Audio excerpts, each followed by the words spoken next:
Sebelum kita mendengarkan firman Tuhan, kita berdoa. Bapa Surgawi, kami datang ke hadapan-Mu dengan hati yang penuh syukur atas berkat-berkat yang Engkau limpahkan kepada kami. Kami bersyukur karena Tuhan memberikan kami kesehatan. Berkatilah setiap pujian, doa, dan firman yang akan kami dengar. Kiranya Roh Kudus-Mu bekerja di tengah-tengah kami. Amin. Firman Tuhan untuk kita pada Evangelium pada Minggu 10 setelah Trinitatis dari Injil Matius 14 ayat 22 hingga 33. Yesus berjalan di atas air.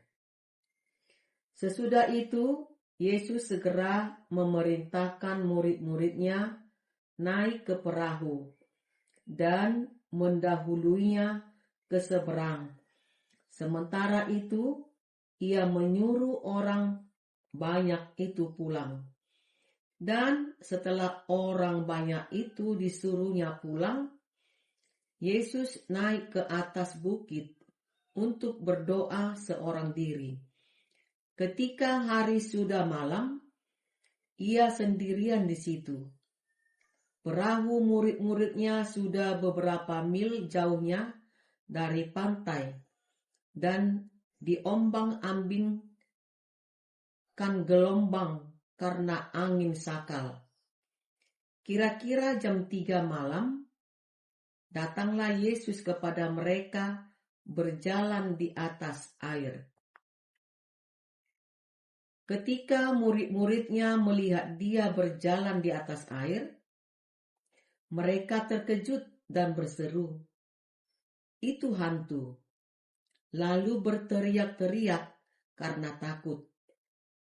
Tetapi segera Yesus berkata kepada mereka, "Tenanglah, aku ini, jangan takut." Lalu Petrus berseru dan menjawab dia, "Tuhan, apabila Engkau itu, suruhlah aku datang kepadamu berjalan di atas air." Kata Yesus, "Datanglah." Maka Petrus turun dari perahu dan berjalan di atas air mendapatkan Yesus.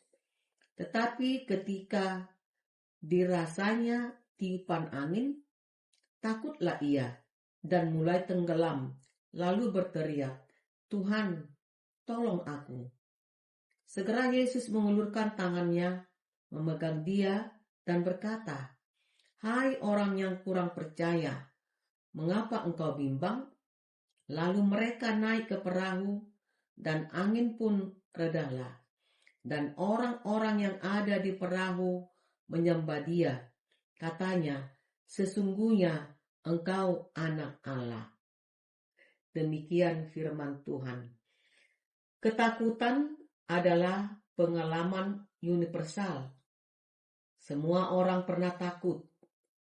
Takut menghadapi masa depan, takut sakit, takut kehilangan pekerjaan, masalah keluarga, bahkan takut menghadapi kematian.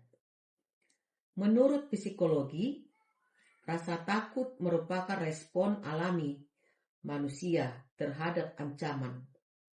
Namun, Alkitab mengajarkan bahwa iman kepada Kristus mengubah cara kita menghadapi ketakutan, bukan dengan menghilangkan badai, tetapi dengan menghadirkan Tuhan di tengah badai.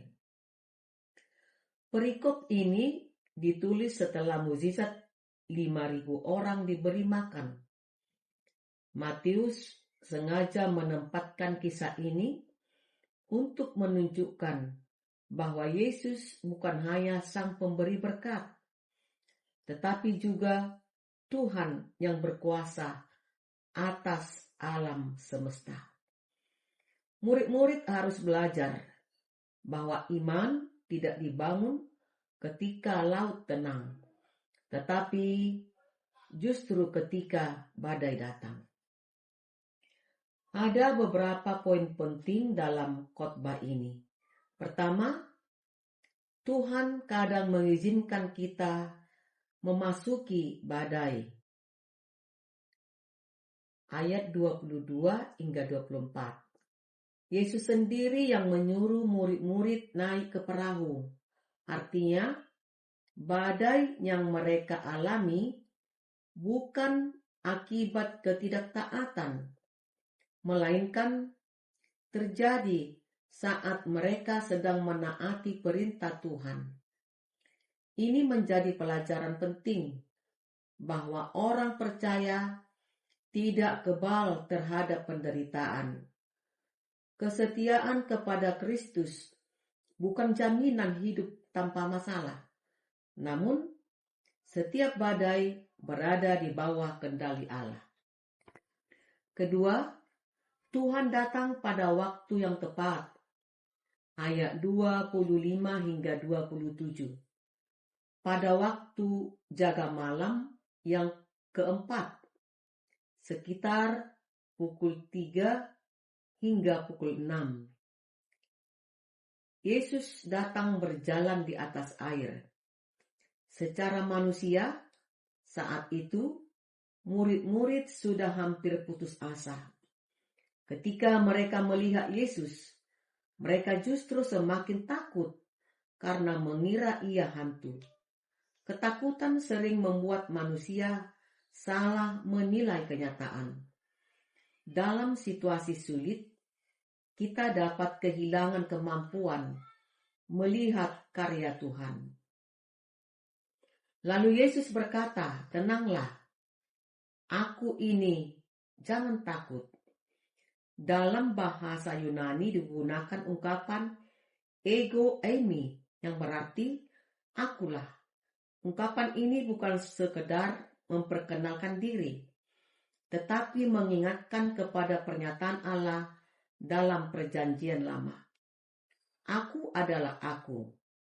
Keluaran 3:14. Dengan kata lain, Yesus sedang menyatakan keilahiannya karena Dia adalah Allah yang hadir. Murid-murid tidak perlu takut. Ketiga, iman bertumbuh ketika mata tertuju kepada Yesus. Ayat 28 hingga 31. Petrus berani berjalan di atas air selama matanya tertuju kepada Yesus. Namun, ketika ia memperhatikan angin dan ombak, ia mulai tenggelam. Masalah bukanlah besarnya badai, tetapi bergesernya fokus iman.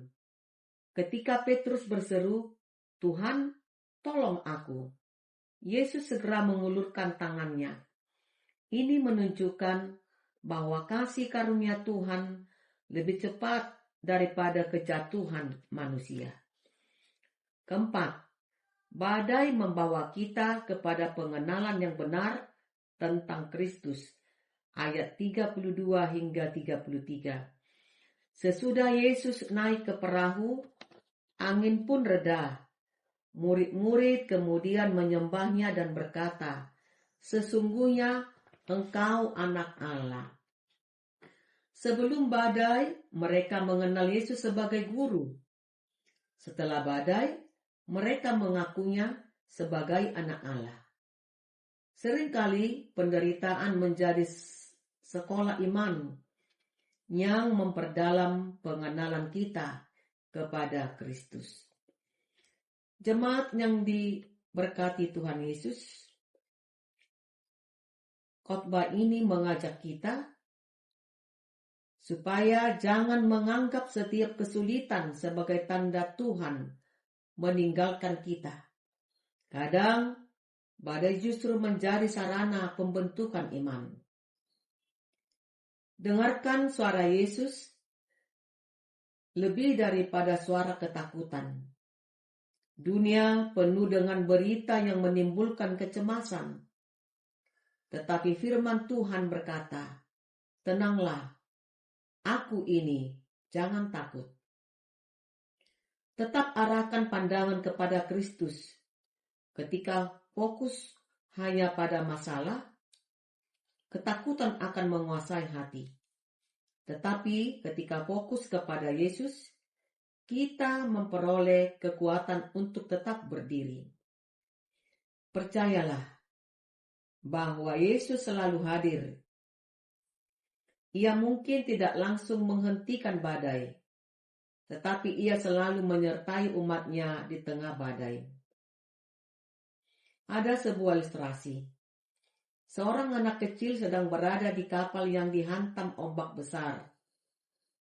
Semua penumpang panik, tetapi anak itu tetap tenang. "Mengapa kamu tidak takut?" Anak itu menjawab, "Karena ayah saya yang mengemudikan kapal."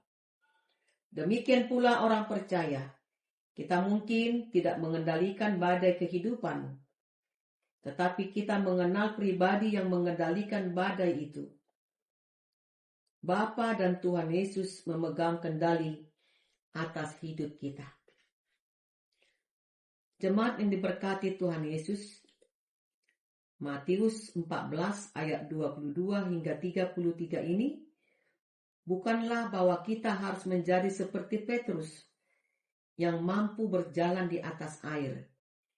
Inti berita Injil adalah bahwa Yesus adalah Tuhan yang hadir, berkuasa atas segala badai, dan layak dipercaya. Karena itu, apapun pergumulan yang kita hadapi hari ini, dengarkan kembali suaranya. "Tenanglah, aku ini, jangan takut." Kiranya firman Tuhan ini meneguhkan iman kita, sehingga di tengah badai kehidupan, kita tetap percaya kepada Kristus yang memegang kendali atas segala sesuatu. Amin. Kita berdoa. Ya Tuhan Allah Bapa kami bersyukur atas kebenaran firman-Mu. Biarlah firman-Mu yang kami dengar hari ini tidak hanya berlalu begitu saja, melainkan berakar dan bertumbuh di dalam hati kami untuk menjadi pelaku firman-Mu. Amin.